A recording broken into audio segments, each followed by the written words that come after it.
Mr. Japanese Channel。 皆さん、ミスタージャパニーズチャンネルへようこそ。今日もよろしくね。今日も元気いっぱいのみつきです。でもね、実は今日、ちょっとしょんぼりしてるんだ。元気ないじゃん。どうしたのみつき。いつものパワフルさは？最近日本語で話してたら、みんなに笑われちゃって。すごく恥ずかしくて、もう話したくないって思っちゃった。笑われたって？それは辛かったね。みつきちゃん、大丈夫？マジか？何があったの？詳細プリーズ。どんな状況だったのか、僕たちに話してくれるかな？実はね、先週のことなんだけど、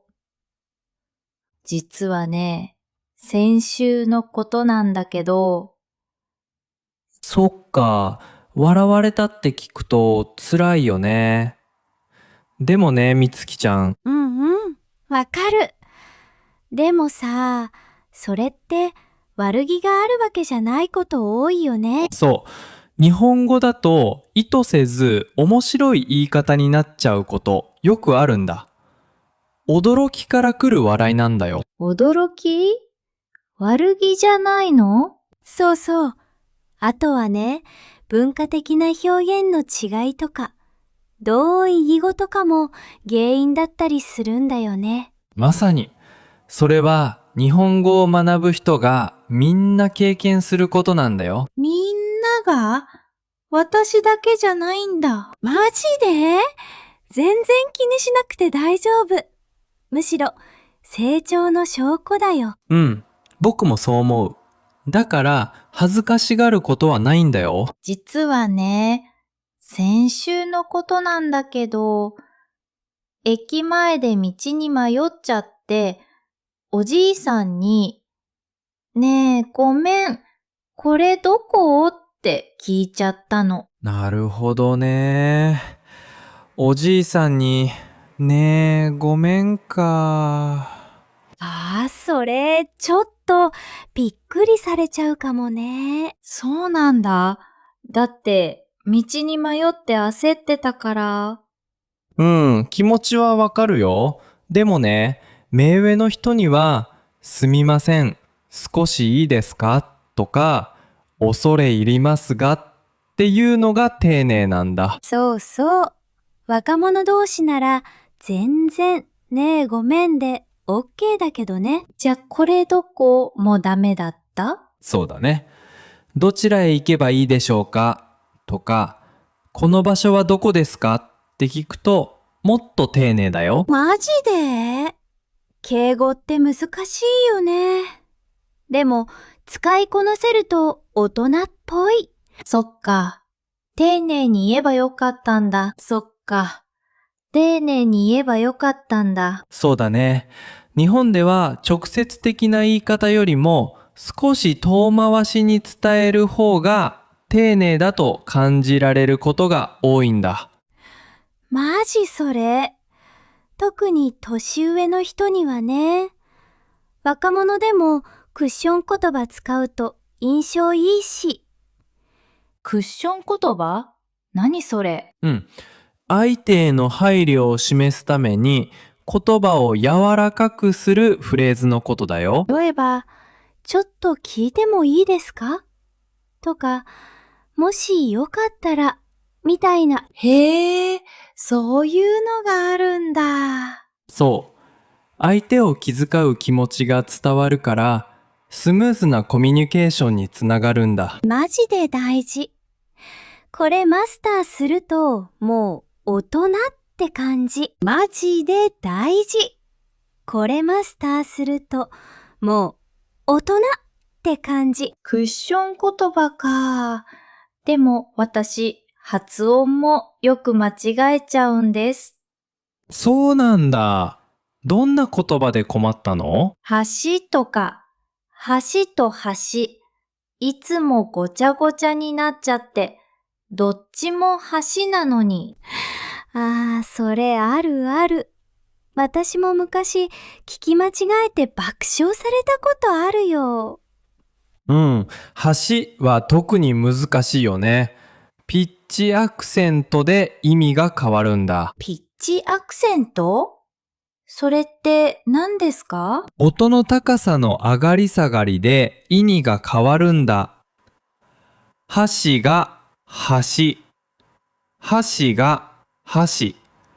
発音してみてくれる？糸どし。意識すると難しい。私のエピソード聞く？昔ね、友達が橋って言ったのに、私ずっと箸の話だと思ってて、会話が噛み合わないの。それは面白いね。文脈も大事だけど、発音練習も欠かせないね。そっか、練習あるのみか。そうそう。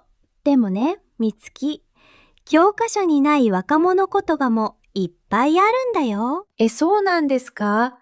どんな言葉ですか？例えば、りょとか、了解の略で LINE でりょって使うの。便利だね。でも、目上の人には使わない方がいい。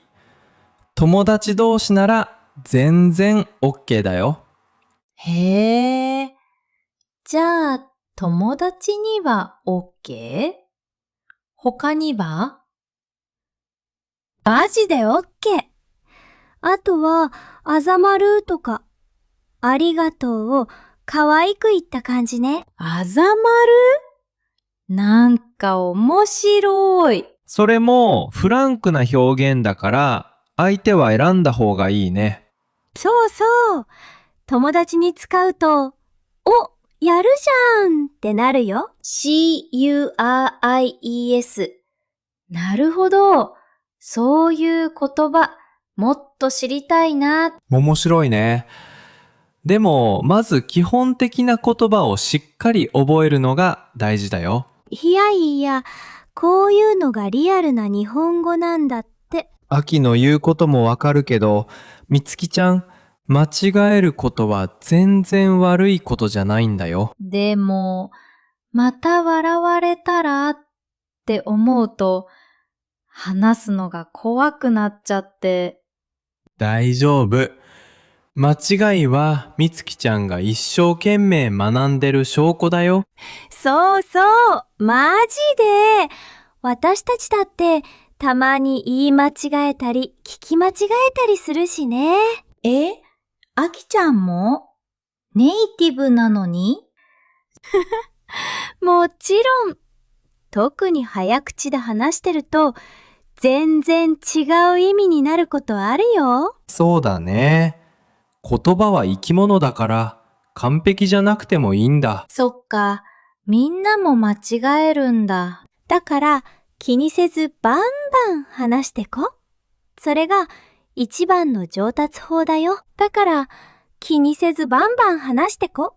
それが一番の上達法だよ。そうだね。あとはネイティブの会話をよく聞くことかな。どんな言葉を使うか注意して聞いてみて。聞くこと？うん。特にアクセントやイントネーションに注目するといいよ。マジそれ大事。ドラマとかアニメもおすすめ。リアルな話し方が学べるよ。アニメでもいいんですか？もちろん。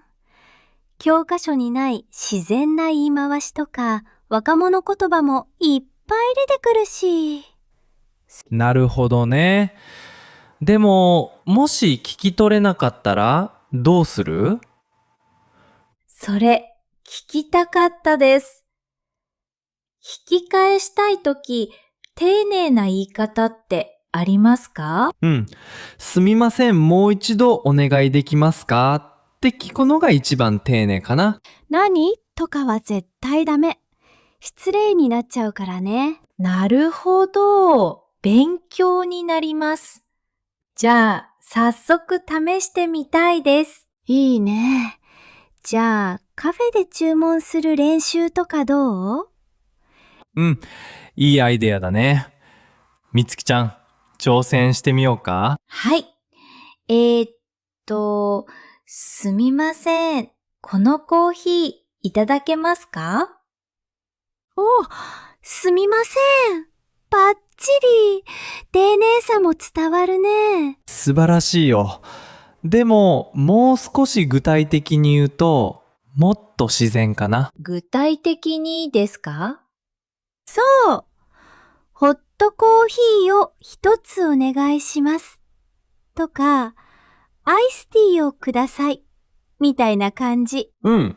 そうすれば店員さんもすぐに理解できるからね。なるほど。じゃあ、もう一回。すみません。ホットコーヒーを一つお願いします。完璧。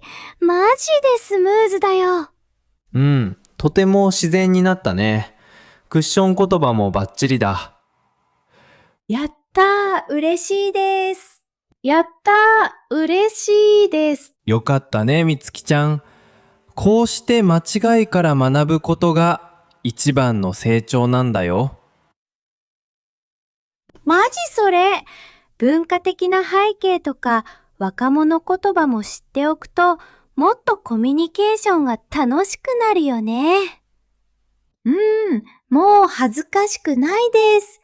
むしろもっといろいろな表現に挑戦してみたい。素晴らしいね。その気持ちが大事。そして、やっぱり練習あるのみだよ。そうそう。だから、みんなも失敗を恐れずに、どんどん話してみてね。はい。私もこれからも自信を持って日本語を話します。その息だよ、みつきちゃん。僕たちも応援してるからね。マジで、それが一番。また次回も一緒にリアルな日本語を学ぼうね。それでは皆さん、ミスタージャパニーズチャンネルをこれからもよろしくお願いします。バイバイ。またね。またねー。